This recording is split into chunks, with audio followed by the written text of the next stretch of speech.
Got everything set. Microphone check.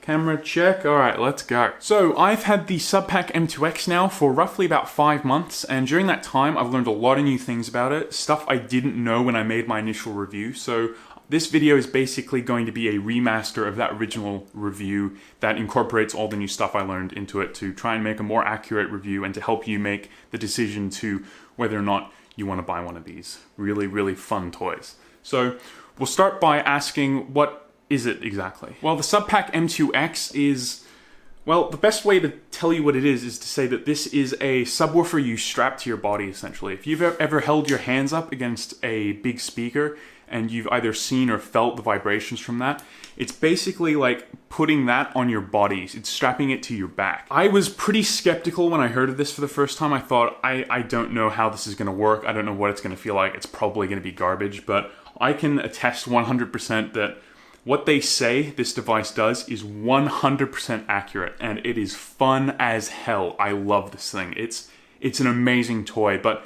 be warned that when you try this for the first time, it becomes very addicting. You want it every single day, depending on what you listen to. It is just so much fun to use, and it's just amazing. That's the simplest way to say it.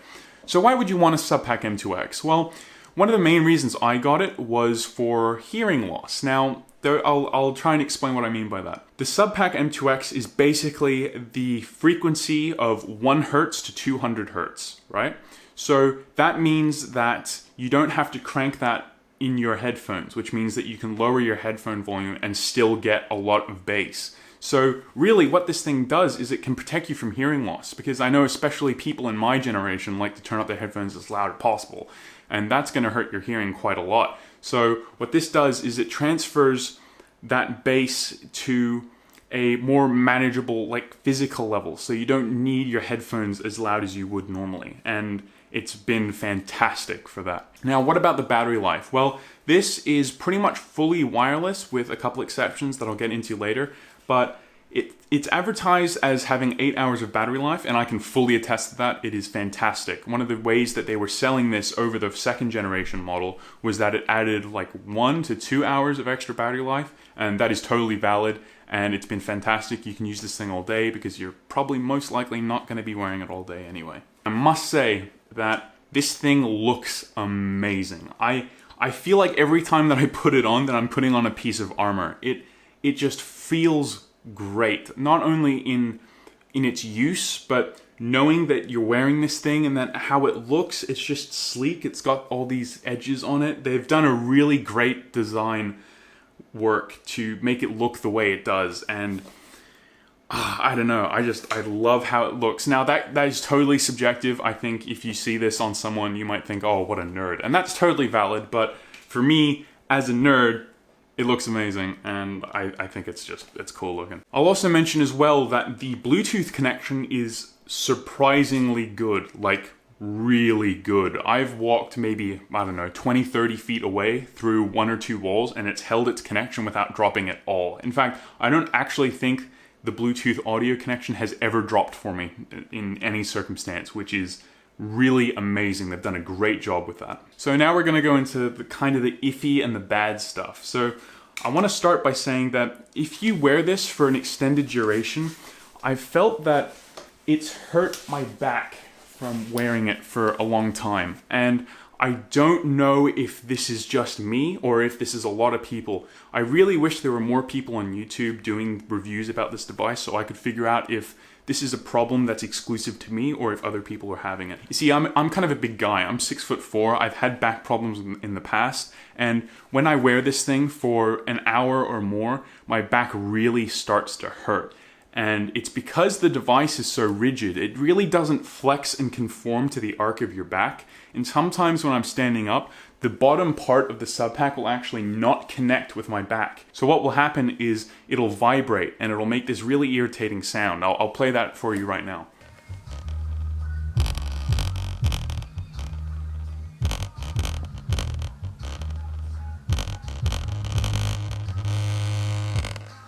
The other part of that is that the box on the side, I'll get to this box, you can't actually see it right now, but it'll rattle as well if it's not connected and mounted properly, or if the sensitivity is too high, if the gain is too high, the intensity I mean. If the intensity is too high, then it'll rattle as well, and it's pretty damn loud, and it's really not a good design. Speaking of the box, well, it's probably the worst part of this device as a whole. For all the good design that's in this device, this little box is really, really bad. It's the worst part of the entire device, which is really sad. I really hope they can improve on this in the future. But basically, when I put this on, exactly like it how it is here, I can't actually see the box. I can twist the knob and everything, but in order to make sure that it's turned on in the first place, or to be able to use and plug in correctly into the 3.5mm, the two 3.5mm jacks, you can't see it, and it's really frustrating. You have to stand in front of a mirror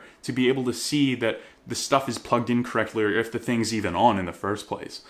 It's really frustrating. I feel like they could have done this better. I don't know how, that's completely up to them, but it's really something I would like to see improved in the future. Now, speaking of bad design, there is actually some really good design behind this thing. First of all, there are these little cable loop straps that are really helpful and really convenient. That was a really smart choice on their side.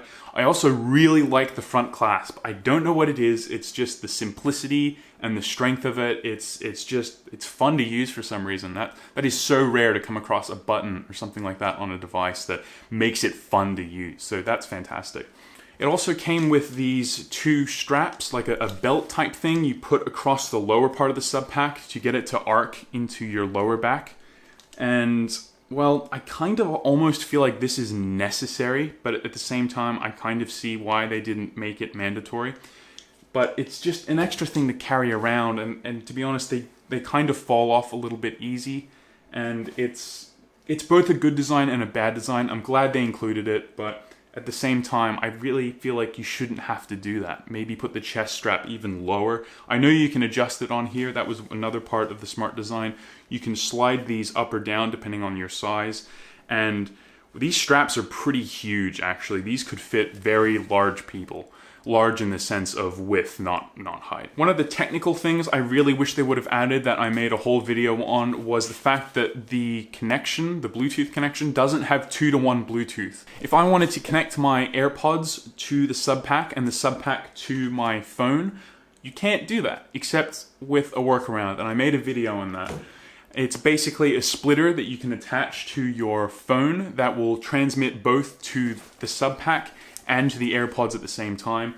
There is some issues with latency, but it kind of depends on what system you're using. So seeing as everything's going wireless nowadays, I thought that that was a huge oversight, and I would say is 100% necessary in the next edition of this, just because it's so freeing to use wireless devices. Another really bad thing about the SubPac is the fact that the noise floor gets raised, and I think that is a huge oversight on their part. I think this could be marketed as an audiophile device just because it's just so much fun, and it lets you feel stuff, and it's just cool. But when you plug your headphones in and listen to music, if you're really paying attention, the noise floor is raised by maybe 5 to 10 decibels. You can hear it, and it might be the fact that it's Bluetooth. That's totally possible, but I think I've heard it as well when I'm just plugging it in with a normal 3.5mm jack.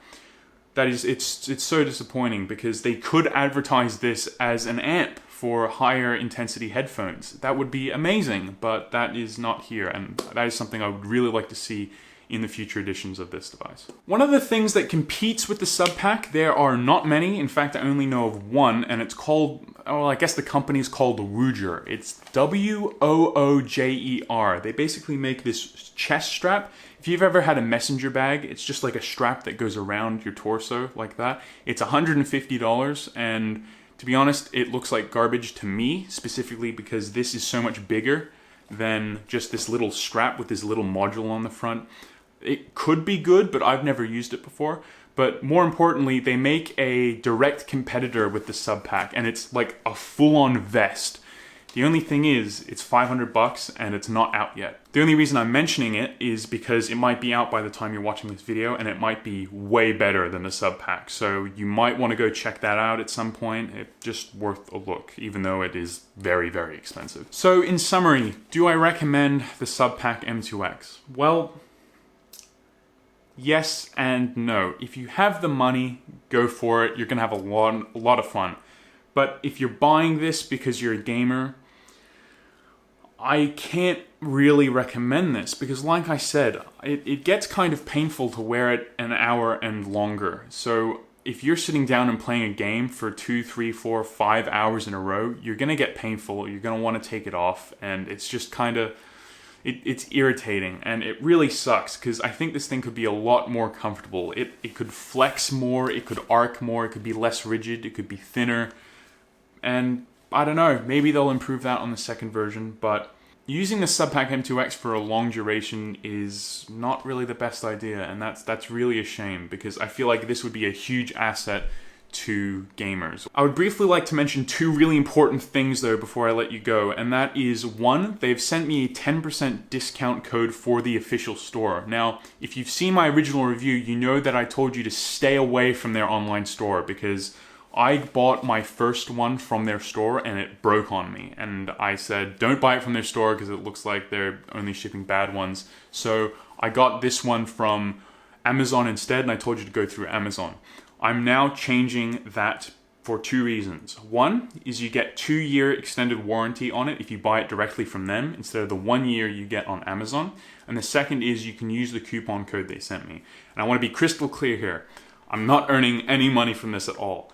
The best thing I think I could possibly get from posting these affiliate links is a t-shirt that says SubPac on it.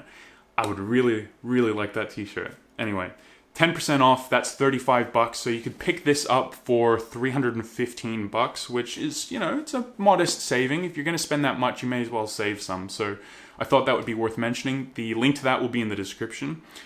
There's also a special playlist I made. Now, I've been working on this for a long time, like since before I actually got this, specifically for the SubPac. It's a Spotify playlist of my favorite songs that I've listened to using the SubPac. If you have one of these, I recommend you just go listen to it. It's like 2 to 3 hours. There's definitely something there for everyone. I put a huge amount of variety in it. Some of the songs you'll know, most of them you won't, hopefully. There's just a lot of stuff in there, and it's all optimized for this thing, and it is so much fun to use. So I think that makes it a lot easier to recommend in the end. If you can use that 10% off coupon code and get it for 315 bucks instead, I think it makes it a little bit of an easier sell. If it was 250 bucks, I'd tell you to go out and buy one right now because that's a great price for it. But the fact you can't wear it for a long extended time just really brings it down. But like I said, that just might be a personal thing that only happens to me. I don't know. If you have one of these devices or you buy one in the future, try and make a video on it because I would genuinely like to know if this is just a problem that I have, because I don't want to be telling people that you shouldn't buy this thing because you can't wear it for a long time if I'm the only one that's suffering from that problem. I just thought it was important that I mention that because some people might have that same problem. So I hope you enjoyed. I hope this was informative. It is so much fun to use. It is so addictive. It's got problems, but I cannot wait to see where the company goes with this. I cannot wait to see the improvements they put on it. I'm very excited for the future of this company, and I wish them well. One more thing before I go, though. In my initial review, I said that I was having a problem and that I was shipping it back. And a couple days later, the co-founder of SubPac actually sent me a personal email making sure that I was taken care of and okay. I think it's very important that I mention this because that kind of customer care is very rare, and I really appreciated it. And it just makes me reinforce telling you to buy it from their site instead of Amazon even more, because they will take care of you. And I have to admire that. I really respect that. So yeah, I hope you enjoyed. Hope it was informative. And we'll have to see what I do in the future. I'd love to get my hands on a Woojer to compare the two, but 500 bucks, pretty steep. Anyway, thank you so much for watching, and I'll see you next time. Oh, I hope